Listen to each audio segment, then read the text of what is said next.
All right, welcome. Thanks so much for joining us again. This is class number 11 of What Happened at Sinai. We're slowly making our way through the 10 Commandments at this point. Next week, we're going to do a class about the 10 Commandments and Pesach. We did the 10 Commandments and Purim.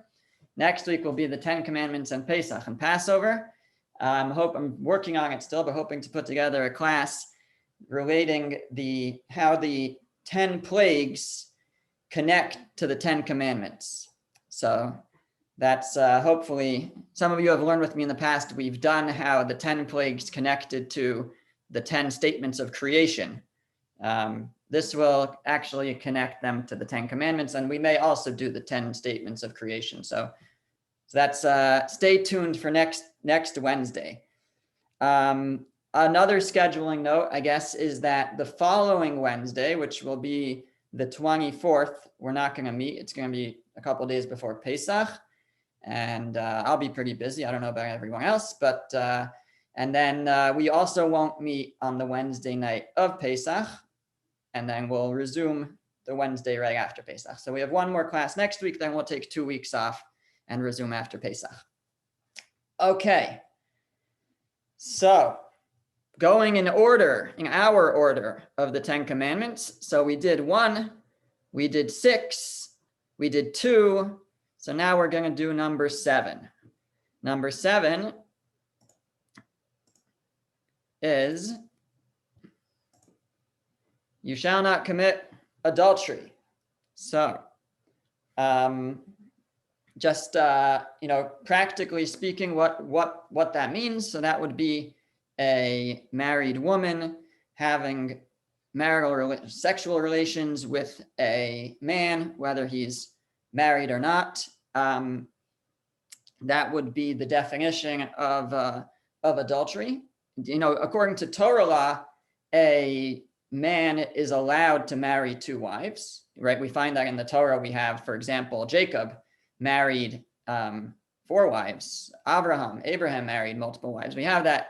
The number of people, they actually lived before the Torah was given, but even following the Torah, King David, King Solomon famously, right, had multiple wives. According to Torah law, a man is allowed to marry more than 1 wife, but nowadays it's not. In almost all communities, it's forbidden. That's based on an enactment of Rabbeinu Gershom, who was a leading figure in around the 10th century, who put forth a number of enactments, and one of them was that a man cannot marry more than 1 wife anymore. So it's like it has the status of like a rabbinic enactment, but it's law. And those enactments were accepted by all Ashkenazi communities, many Sephardic communities, and so in most communities we'll find this equal prohibition. Biblically, a woman can't have more than 1 husband, and based on this enactment, a man may not have more than 1 wife. So in a certain way, a married man to have any relations with a woman, whether she's married or not, is in a certain sense, even in Jewish law, considered adultery. But the classic adultery of the Torah is that this prohibition speaks of is a married woman with a man, and that's a prohibition both on the man and the woman to not engage in relations. Now, as we've pointed out numerous times, in the 10 Commandments we have 2 sides, 2 tablets, and each tablet is connected to the commandment that's immediately across from it. So here, where we have number 2 is the prohibition to not have any other gods, to not worship idols, to not create idols. That's going to correspond to the prohibition to not commit adultery. And on the simplest level, it's quite obvious, the idea that have 1 God and no other gods, no other idols, have 1 spouse and no other spouse, and do not what's the word I'm looking for? Whatever. So just as as we're to not betray. I think that was the word I was looking for. Not betray God by going towards an idol. So one should not betray their spouse by being with another person. But I think that if we think about it a little bit deeper, even, we can bring out a number of important lessons from this. And if you really consider what idol worship is, at least from a traditional Jewish perspective, so the idea, as we understand it, of idolatry is the idea of those who serve idols. They don't serve an idol in order to, because they feel like in the same way that we serve God. It's not, I'm so indebted to this idol, and therefore I want to give back, I want to serve him. That's not what idolatry is about. Idolatry is really about serving oneself. That a person feels that in order to have rain, they have to pray and sacrifice to the god of rain, the idol of rain. And if they want to get rich, so they have to pray to their god that gives them money. And if they want to be protected from, disasters, so they have, all these different idols or gods that they serve. But really, it's not about serving the idol per se. It's really about serving themselves. They want something. And so they turn to the idol that can provide it, and like bribe him to hoping for a response. That's at least one significant idea behind where the idolatry comes from, how a person why a person engages in serving idols throughout history. Now, that is not what our relationship with God is supposed to look like. God is not our piggy bank, our sugar daddy, the person we turn to when we need something, and we serve God just so that God will provide for us. That's all we want. I need food, so I'll pray to God. I need money, I'll pray to God, and that's all it's about. That's not the case. That's how people serve idols. That's not how we have a relationship with God. Our relationship with God is not self-serving. It's not about us so much. It's really about our desire, our recognition of all that God provides for us, and our desire to give back as much as we can, which we can't. We can't really give back to God so much. God doesn't need anything from us. So at most, at best, what we can do is we can fulfill his will. That's how we give back to God. But it's not in order to benefit. In fact, the sages teach us in the Mishnah in Pirkei Avot, right at the very beginning, that we don't serve God in order to receive reward. That's not the purpose. Rather, we should serve God not for that purpose, just in order to connect with him, to return. Again, we can't actually back, but to the best of our ability, and that's through serving him, through giving to him. So I think that we can now take that on the right side of the tablets, on the side that deals with our relationship with God, the prohibition of idolatry, and also apply it to relationships in marriage. That the same is true in a marriage. A marriage it shouldn't be self-serving, that a person is just looking for what can I gain from this other person. And rather, it should be about giving. Just as we build a relationship with God through giving, God gives to us, we try to give back to God. So too, that's how we build a relationship with the spouse. And the more we give, then the better our relationship, the stronger our relationship. But if we don't approach the relationship in that way, if instead we make it about ourselves, about self-serving and just trying to get whatever we can out of it, well, what's ultimately going to happen is we're never going to feel like we're getting everything that we want. And that's where a person, God forbid, will turn to look elsewhere. They feel that they're not satisfied because they are looking for themselves only, and they're not satisfied. So then they'll look elsewhere and they'll start to engage in a relationship with someone else.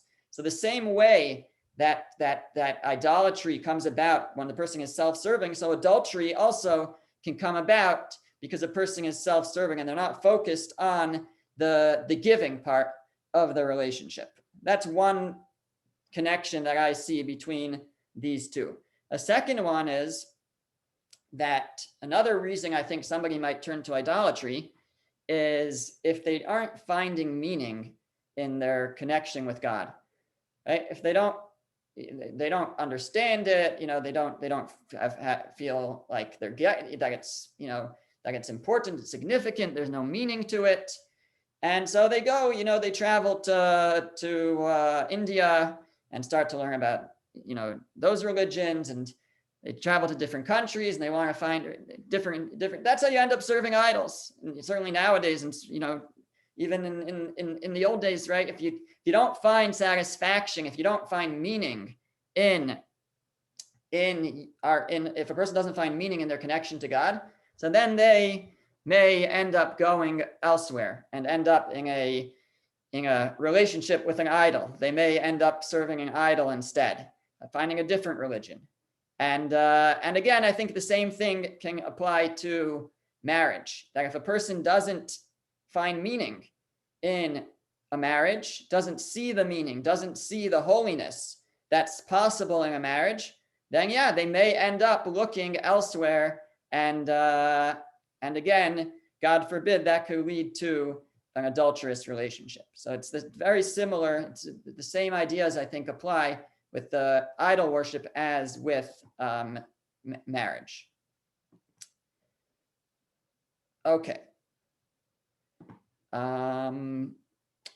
Now what we're going to do is I wanted to look at some of the, let me see, what did I make as the next slide? Let me jump ahead. We're going to skip this and we're going to come back to this in a minute. I want to look at this slide. So this is what's called the Sefer HaChinuch. The Sefer HaChinuch is a medieval work. It's actually not, we don't know who the author was. There's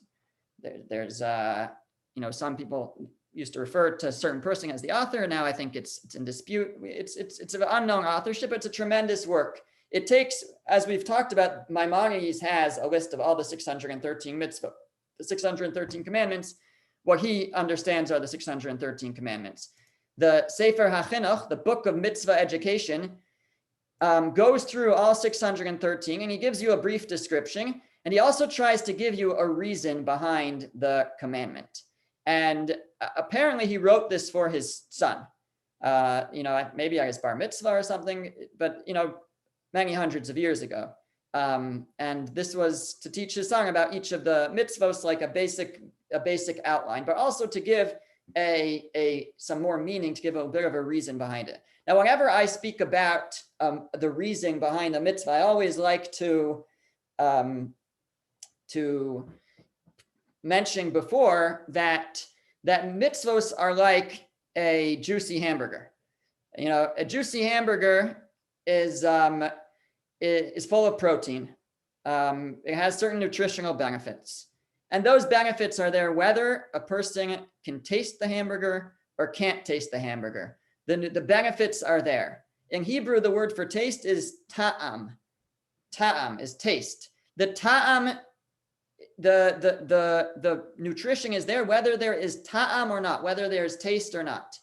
And the same thing is true with mitzvahs.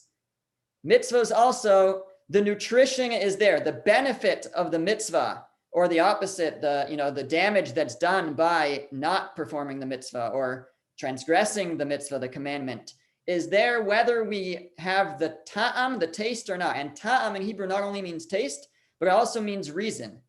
So whether we have the ta'am, the taste, the reason or not, the impact will be there either way. What does the reason do for us? So it's just like taste. It makes it more palatable to us. It makes it more enjoyable for us. So when we eat a hamburger, God gave us a tremendous blessing of putting the great taste into it, the great tam. But it would serve us the same if it wasn't there. But God gave us a blessing, that we can taste it, so it's enjoyable. We don't just have to have the nutrition without the protein, without taste. So the same is true with the mitzvah. We have reasons. But first of all, when the commentaries talk about reasons, often, most of the time, they're coming up with these reasons as suggestions. The Torah rarely, only in a few instances, tells us the exact reason for a mitzvah. Some are more obvious than others. But the mitzvah stands on its own, and we perform the mitzvah, we follow the mitzvah, whether we understand the reason or we don't understand the reason. So this is what, on every mitzvah, the Sefer HaChinuch tells you what he thinks are the reasons behind the mitzvah. So let's see what he says is the reasons for not committing adultery. And we'll see that some of them are more applicable today and some less. So he says, from the roots of this commandment, that's his term that he uses to describe the reasons. He wanted that the seed of men be known to whom it is, and not that they be mixed one with the other. In other words, if a woman was with not just her husband, but other men as well, we won't know whose seed, if she becomes pregnant, we won't know who the father is. And he says, so that's a general thing that he says, in general, we want to know. Just that's important, just to know without any, corollary reasons, just on its own, that's important. But then he says, and also there are several negative results found with adultery if we don't know who the father is of a child. And that one is that it would be the cause of negating several of the commandments of the Torah, of God to us. As he commanded us in the honor of fathers, right? Both parents, but we will know who the mother is. We might not know who the father is. So how could this child honor his father if he doesn't know who his father is? They would not be recognized by their children due to adultery. There would be a stumbling block in that, which we were also commanded not to have intercourse with the sisters and with many women. So there's certain women that were forbidden to marry, like sisters, but we won't know who our sisters are because if a person doesn't know who his father is, he doesn't know who at least his half sisters are, if they're from that father. So, and those are forbidden for him to marry. He might marry his sister if we don't know who the father is. So these are a couple of reasons that he suggests, and these perhaps are less relevant in our day. I think they it could still happen, but now you could say, oh, but we have DNA testing and we have birth control, and these are not as relevant, possibly, right? It could still happen. But then he goes on and he says, and there is an element of theft. And I think this is what jumps out at us most obviously, is the idea of betrayal that I mentioned at the beginning, that theft, betrayal. He says that's obvious to all to distance oneself from it. And this is what people think of when they think of adultery, is it's a betrayal of the relationship. It's a theft. In the case of the man taking the other man's wife, it's a theft. But it's also from the wife to her husband. It's a betrayal of trust, a betrayal of their special bond, their special relationship. And we'll probably delve into that a little bit further. He says it's also a cause for the destruction of life, as it is very known in the nature of people that they are jealous about the adultery of their spouse with others, so they will fight to the death with the adulterer. And there are several other mishaps besides these. So Sefer HaChinuch says the other thing is that people can end up killing each other as a result of adultery. So that's another reason to stay away from adultery. So he's really giving, what he sees as very practical reasons. But what they don't necessarily address is unfortunately, a modern day concept, which is being introduced to the world, unfortunately, which is called the open marriage, where spouses agree that each of them could do whatever they want. They're not tied to anything. They're married, but they're not tied to anything.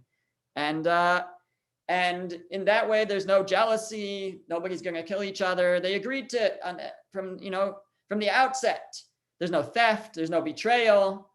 There's no problem of not knowing who the kids are because, again, birth control, DNA, whatever, right? So the reasons of the Sefer HaChinuch don't necessarily address the concept of the open marriage, but it's very clear in the Torah that such a thing is absolutely forbidden as well, prohibited. Besides the Torah doesn't give any exceptions, and the Ten Commandments says, lo tinaf, don't commit adultery. But we see actually in a couple of verses, it's more explicit that this is forbidden, and the commentaries point it out. And that would be, going back a slide here, so what we have here in the Ten Commandments is you shall not commit adultery. But then in Leviticus, it's repeated. In Vayikra, it says, the man who commits adultery with another man's wife, even he who commits adultery with his friend's wife, the adulterer and the adulteress shall surely be put to death. So, right, so the Torah actually, the penalty for adultery by Torah laws is the death penalty, which is quite severe. We should just note that in a Jewish court, it's very, very rare to actually give the death penalty. There's many, many conditions that need to be met, and it was extremely rare. And the Talmud actually says that if a court killed more than twice, I think, in 70 years, then, or if it killed twice in 70 years, if it carried out capital punishment, that was considered like a murderous court. So it's very, very rare to actually carry out the death penalty. It's more of a, to show how severe this is, how serious this is. But what we have in this verse is this kind of repeats itself. It says, the man who commits adultery with another man's wife, even he who commits adultery with his friend's wife. So what is that adding for us? So what that's adding, as Rav Shamshon Raphael Hirsch points out, and others, what it's adding, he quotes this Rabbi Naftali Hertz Wesley.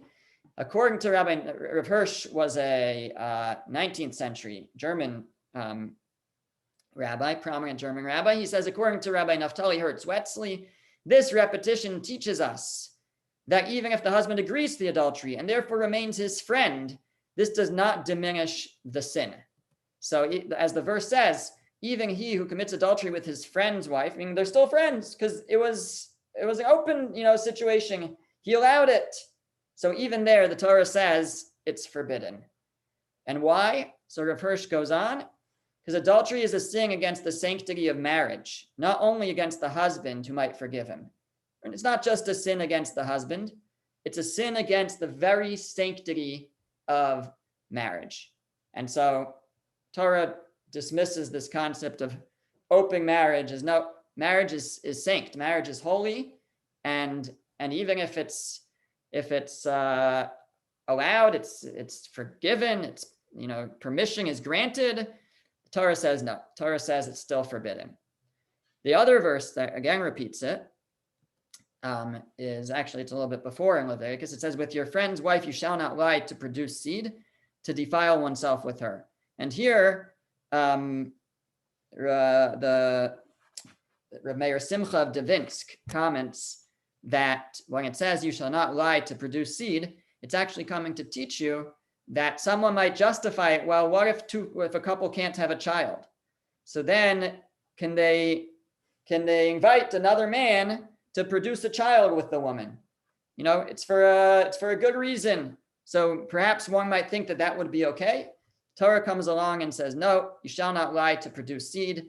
That also defiles oneself. That also is prohibited.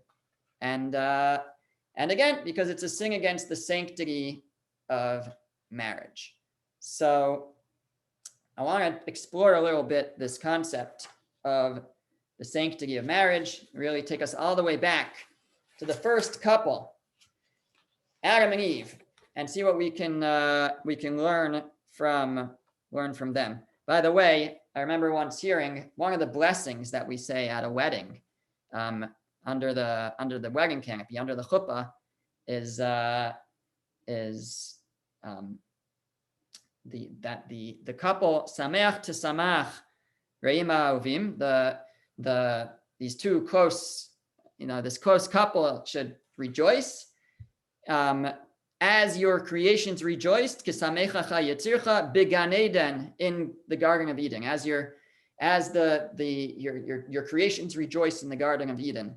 So I once heard it said that the reason why we're blessing them, they should be like that couple in the Garden of Eden, is because in the Garden of Eden, Adam and Eve were the only couple. There was nobody else to compete with. There was nobody else to look at. There was no, all they had was each other.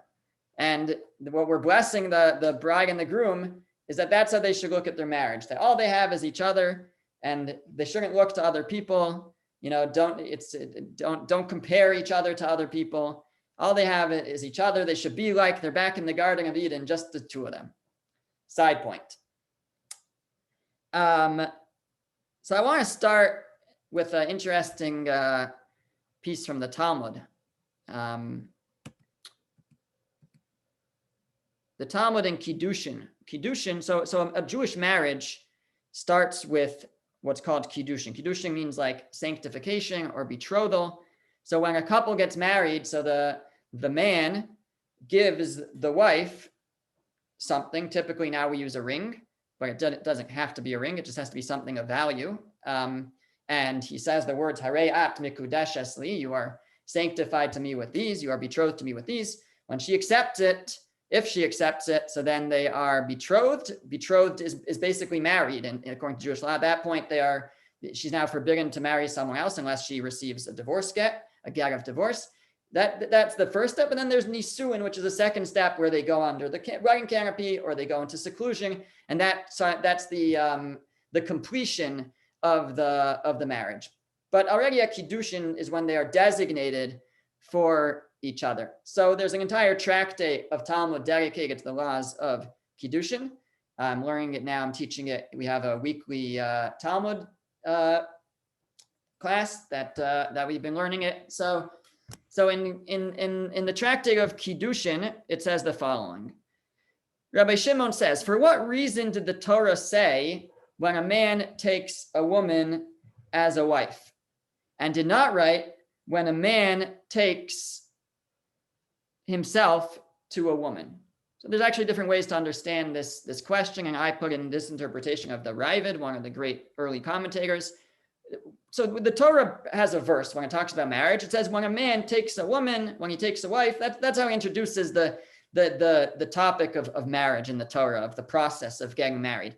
And so the question that the Talmud poses is, why does it describe it as when a man takes a woman as a wife?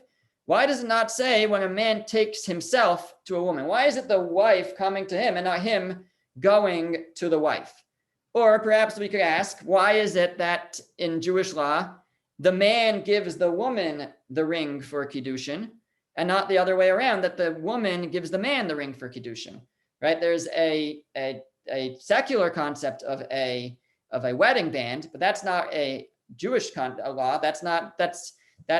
And actually those who, when a couple is going to be having a wedding band, it's actually recommended that it not be done under the wedding canopy, at the chuppah, to not confuse it that the woman is acquiring the man as a husband. It doesn't work that way in Jewish law. The husband gives the woman the ring, and that's how they become married. We don't want to confuse things. So it's not a trade. It's not we're trading rings. That's not how it works in Jewish law.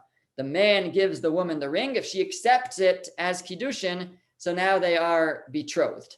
So the Torah, the Talmud wants to know, why does it work that way, basically?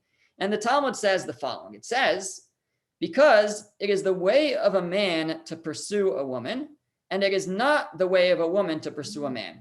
Now that just sounds like it's just, telling you just a reality. But then it goes on and it says a parable of a man who lost an item. Imagine a man who lost an item. Who searches for what? So does the item search for the owner, or does the owner search for the item? So the Talmud says, certainly the owner of the lost item searches for his lost item, not the other way around.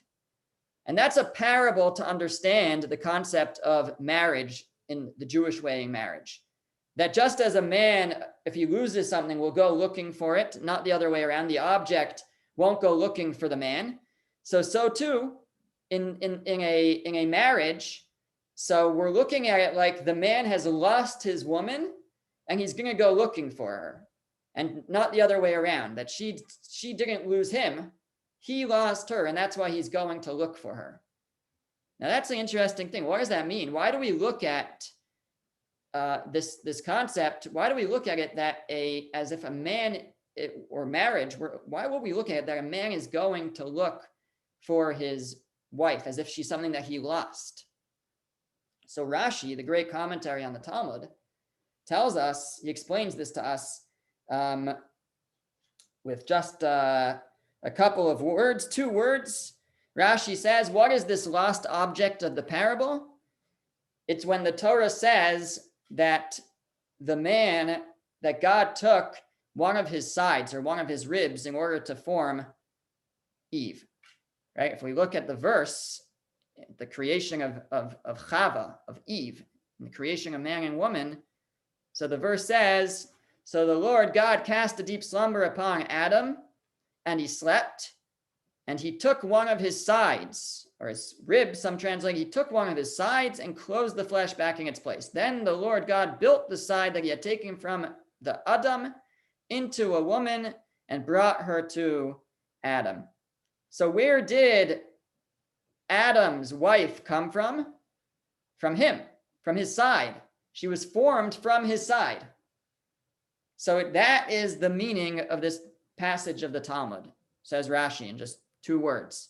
The meaning behind this story is that the Talmud is teaching us that a wife is like a lost object that needs to be reunited with its owner. We're not saying that a man is the owner of his wife. It's just a parable to the idea that a wife is like a lost object of the man. Because if you go back to that original couple, to Adam and Eve, the wife was a part of the man. Chava, Eve, was a part of Adam and was separated from him, and they become reunited in marriage. They become reunited. And that's going to be the key way of looking at this, is in terms of the sanctity of marriage, is looking at it as a reunification of 2 parts that have been separated.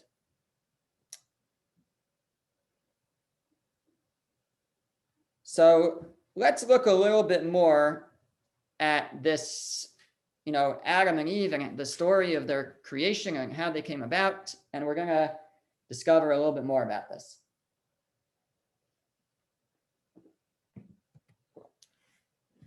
So the verse reads, this is an earlier verse. We were just reading 2:21. Now we're reading 1:27. The first time it talks about the creation of man. God created Adam in his image. In the image of God did he create him. Male and female he created them. So when it talks about the creation of Adam, even before we're introduced to Chava, to Eve, it says he created him in his image, in the image of God. And then it says male and female he created them. What's that doing there? So Rashi quotes an idea from the Midrash. The Midrash tells us, sages teach us male and female he created them, yet further scripture states, and he took one of his sides. That was the verse we just read. What do you mean he created them, male and female? Didn't we just read that God took one of Adam's sides to create him? So the Midrash explains that he originally created him with 2 faces, and afterwards he divided him. In other words, the Midrash is telling us, this is one opinion in the Midrash, there is another opinion, but this is what we're going to be working with today, that when Adam was originally created, he was created as an androgynous being with 2 faces, one on each side, a male side and a female side. And he, or it, was both male and female. And that's what's described in this verse. God created Adam in his image, male and female he created them.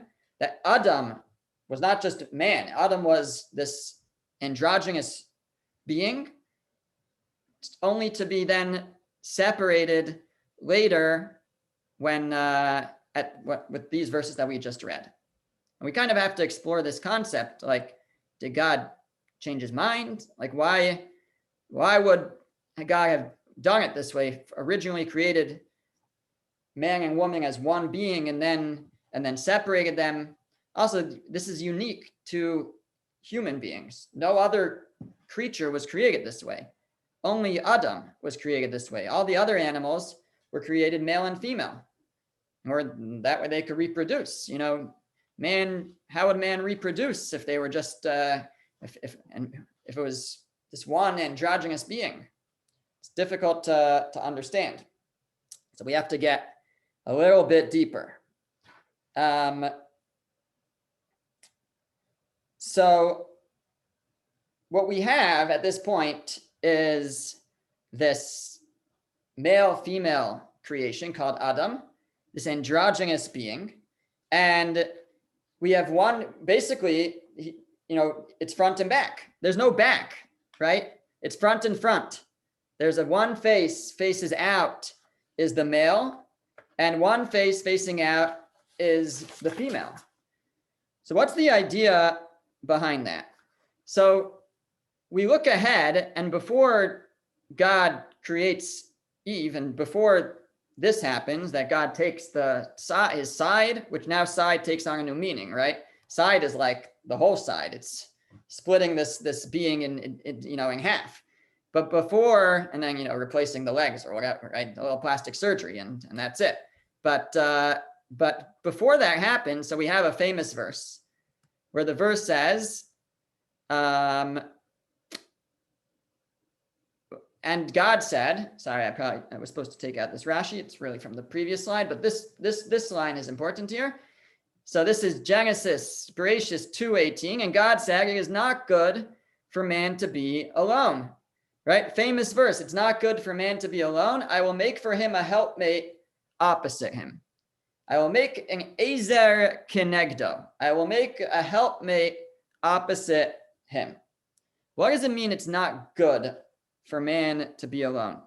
So the Targum, the Aramaic translation, which dates back to the times of the Mishnah, I think, or some say even further, all the way to Sinai. So the Aramaic translation translates not good, lo tov, in Hebrew, lo tov, as uncorrected, lo takin. It's not correct, incomplete. At that point, man was incomplete and still needed to be fixed. Man was not yet complete as this androgynous being. We still needed that separation. So Rashi, in his commentary on this, tells us, why was it not good for man to be alone? So because otherwise, says Rashi, people will say there are two beings in control. God is in control of the heavens, and this man, who's the only man, right? There's no other human beings. There's just one man is in control of the lower world, of the earth. And because all the other animals are have multiplicity, they have two or more. Only the one creature that's single, that's alone, is man. God says it's not good for man to be alone. Now, I remember once years ago hearing a certain rabbi who was also like a marriage counselor. He was a bit of a comedian, though. He had this whole show where he would he'd talk about marriage, and also it was very funny. So one of his lines was based on this Rashi, which again, that's not the Rashi you have in front of you. It's the Rashi's comment on this verse. Rashi comments, why is it not good for man to be alone? Because basically, in effect, Rashi says, because he'll think that he's God.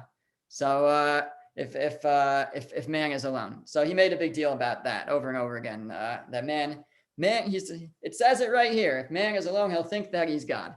Anyways, the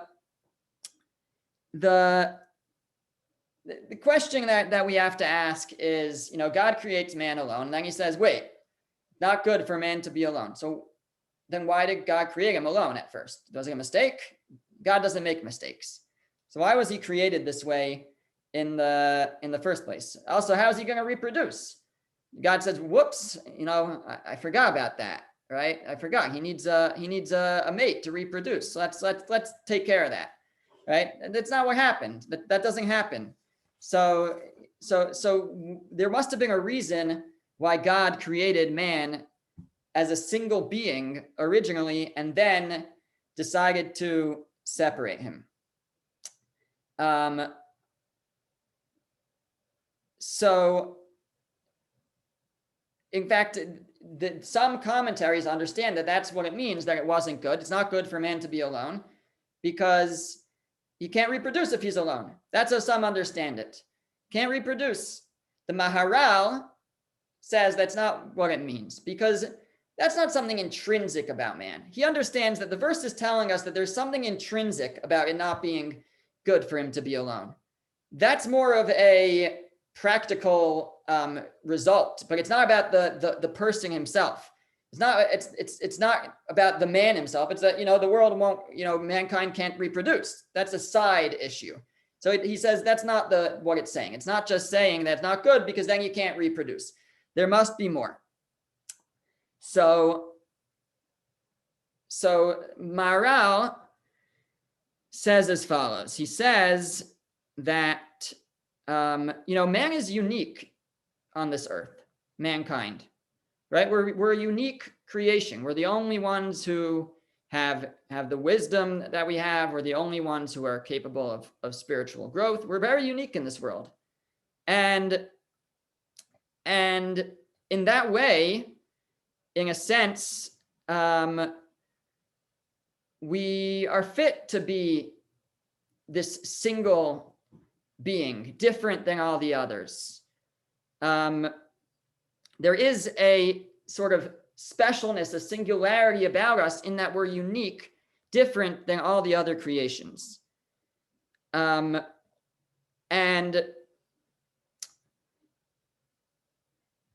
But as Rashi says, again, I don't have the Rashi, I'm sorry for you, but the way that Rashi says, you know why it's not good for man to be alone?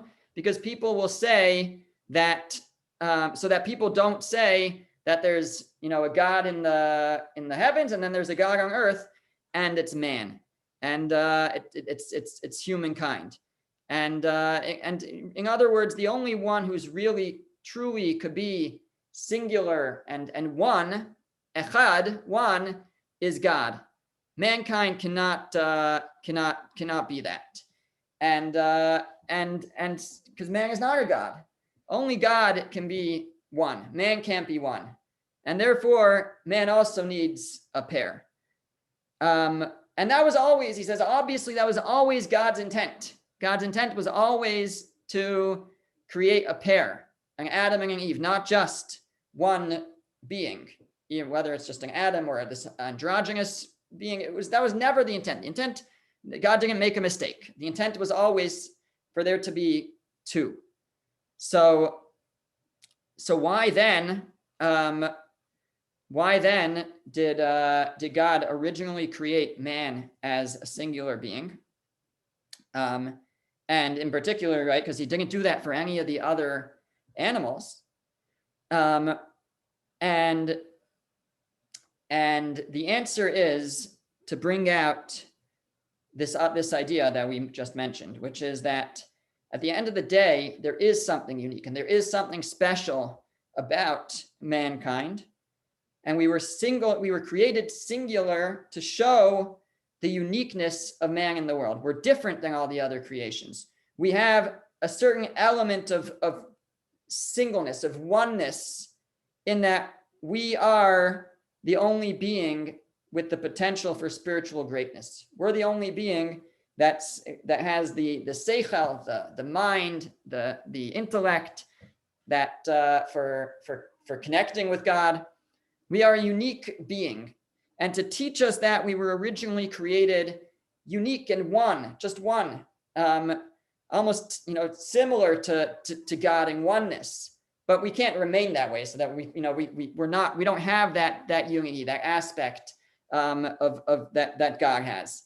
But it was ultimately to teach and to show the uniqueness and the capability, the potential of mankind. That's why we were originally created as one. It kind of reminds me that the Talmud, the Mishnah, actually elsewhere has this famous line, which we've learned before together, that man was created as one man originally, to teach you that the world can exist for just one person, right? The world, and it teaches us about the potential that's latent within each of us, the potential for spiritual greatness and spiritual heights, that it's worth it to have a world just for one person, even one man, because of that latent potential to connect to God. God, created the world to make a connection with with us. And even for one of us, it would have been worth it. It would have been, and that's why God created the world with one person originally, not with, a million. Because even one person, it's worth it to create the world. And that's very empowering for each of us to remember that each of us is special. Each of us has, the ability to form a special relationship with God, and to have the whole world created just for us, just for that relationship. But so man is created as a singular being, and in this singular being, as I mentioned, there's two faces, one on each side. There's no back to man.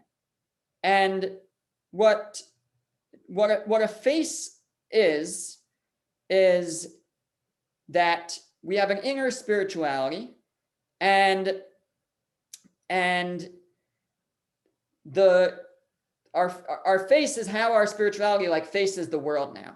How our neshama, how our soul, how our inner spirituality looks out towards the world. Now, if a person has faces on both sides, then from both directions, they're facing out towards the world, but never facing each other. There's no two people ever facing each other. And not only that, but there's no back. The man didn't have a back. The back represents deficiency, lacking. There was no deficiency to this original creation. There was nothing lacking, and therefore there was no need for two beings to face each other, really, to help each other, to support each other, to fill any lack. We didn't have a back. The back represents that lacking, but man, this original creation didn't have that. And so they faced away from each other because there was nothing that they could do for each other. And this state is lo tov. That's a state of not good, because that's a state where man will not be able to imitate God. And ultimately, one of the main goals that we have in this world is to make ourselves similar to God, to imitate God. And we do that through different mitzvos, but in particular through giving. God creates the world to give. That's what the world is all about. God wants to give to a creation. And so he makes a creation. He makes people. And when but if first of all, if there's no deficiency in man, and secondly, if man doesn't face each other, then there's nothing man can't give to each other. And if there's only one singular person that man can't give to each other.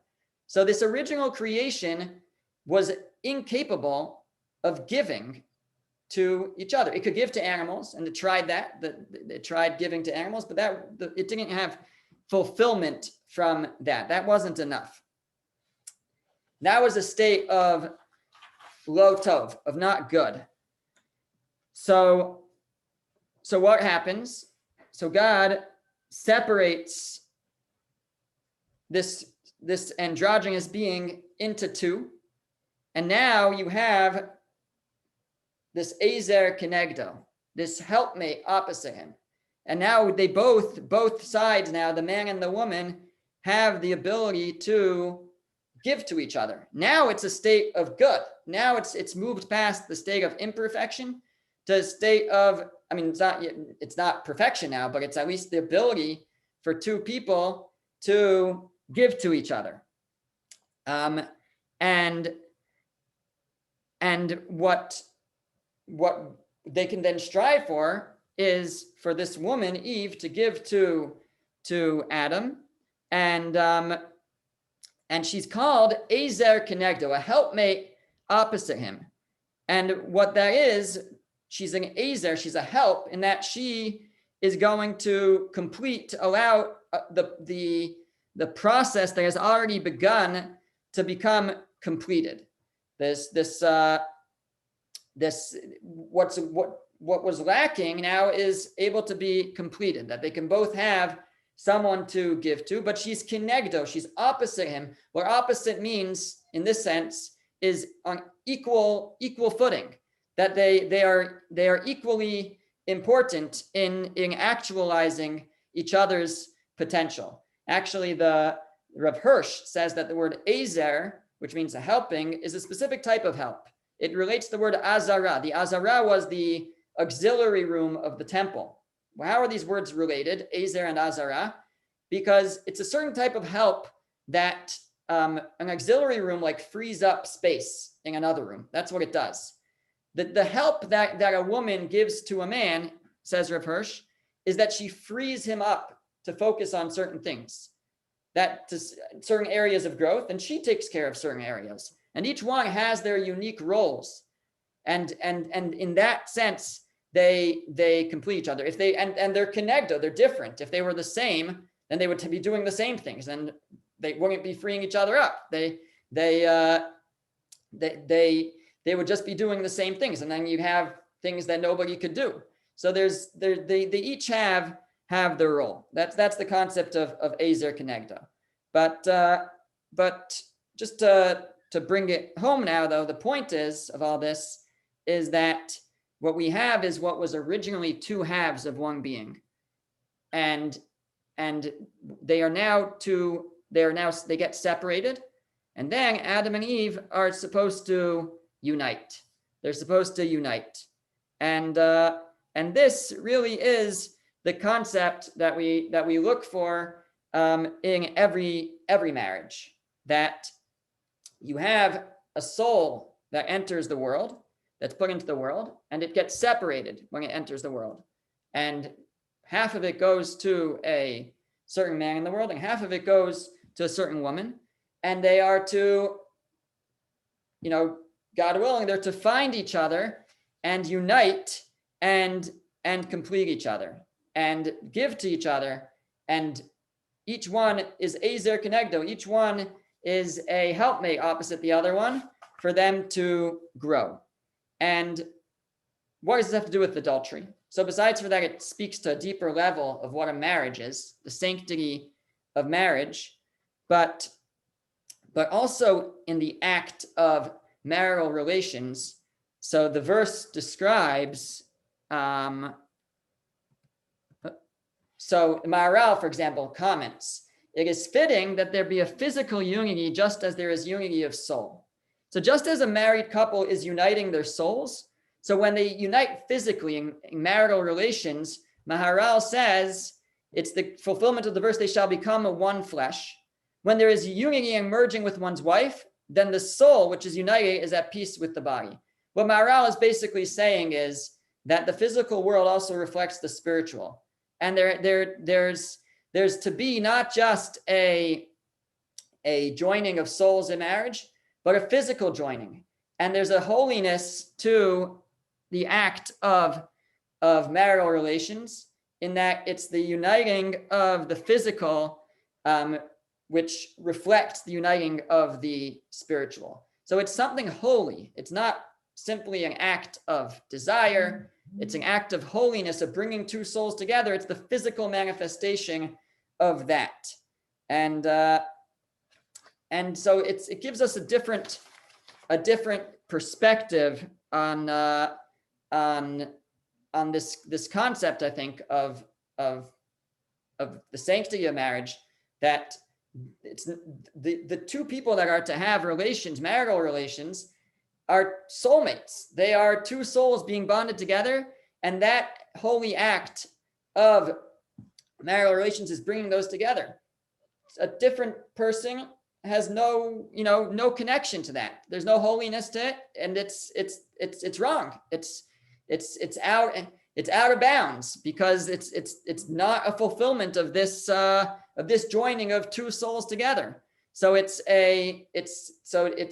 as Rav Hirsch described it, it's not just a sin against the man, but it's also a sin against the sanctity of marriage. The sanctity of marriage, the marital relations in marriage, are a fulfillment of bringing two souls together. A person that is not part of this relationship has nothing, no connection to that. Let me just end with one more thought about this. So Rabbi Matisyahu Solomon, who writes in one of his books about dating and marriage, he says that that marriage is a means for bringing a person to completion, to achieve our goal. Each spouse is intended to complete the other, to enable the two together to overcome their inherent inadequacies. God intended that each person help his or her mate achieve their assigned goals through understanding each other's needs, overcoming obstacles as to realize these goals.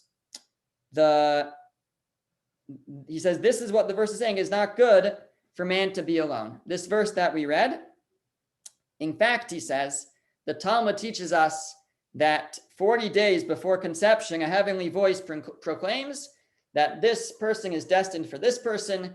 But along with that, it also says other things. It says a certain field will be for a certain person and a certain house for a certain person. And it's the same heavenly voice that declares who one is going to marry, also declares certain things about what possessions they're going to own. And the idea he explains is that all these things and people in our lives are all tools for growth. They're all ways for a person to grow. And if he says, when a person lives their life with the objective that we are looking to achieve the purpose for which we are sent to the world, then we approach marriage with that role in mind. If we look at life as I'm striving to achieve my objective, so then when we think about marriage, so then we think about it in a different way. When seeking a companion, so we're not just thinking about what will make me the most happy, which is an important question still, but it's also which person will help me, enable me to achieve my purpose. Will this person, be able to, will this person help me towards my purpose or not? And if we get sidetracked by extraneous matters, beauty, wealth, honor, all these other things, so we're losing sight of the purpose for which marriage was created. Marriage is there for a person to be completed and balanced out by another person. So that's that heavenly voice that declares, who is destined for whom, is really saying that each of these partners has the ability to help the other one achieve their ultimate purpose for which they were created. And that's what the deeper meaning of the verse is, that it's not good for man to be alone. In other words, that a person cannot, that it's more difficult for a person to achieve their ultimate purpose if they don't have that helpmate. Now, obviously, not everyone, finds that, but it's something that the person strives, if they're able to, should strive for in life, and God willing, they will find. So just to summarize very quickly, a little over time here. Question, Rabbi, but I could wait if you want. Yeah, just if you don't mind, let me just summarize, and then we'll do the question. Yeah. We talked about some lessons from the comparison of idolatry to adultery. Idolatry comes about because someone is looking to serve themselves. That's why they look to an idol. They want something. The same thing when a person is self-serving in marriage, well, they may, ultimately they're not going to be happy and they're going to look elsewhere. That's how a person ends up in an adulterous relationship. Secondly, if a person doesn't find meaning, if they don't appreciate the meaning, of a connection with God, then they'll look elsewhere. And the same is true in marriage. If a person doesn't appreciate the meaning and the potential of a marriage, then they may look elsewhere. We saw some practical reasons given by the Sefer HaChinuch why adultery is wrong. You won't know who the kids are. It's a betrayal. It's like stealing. It's he said it's it could bring about killing. People could become murderous.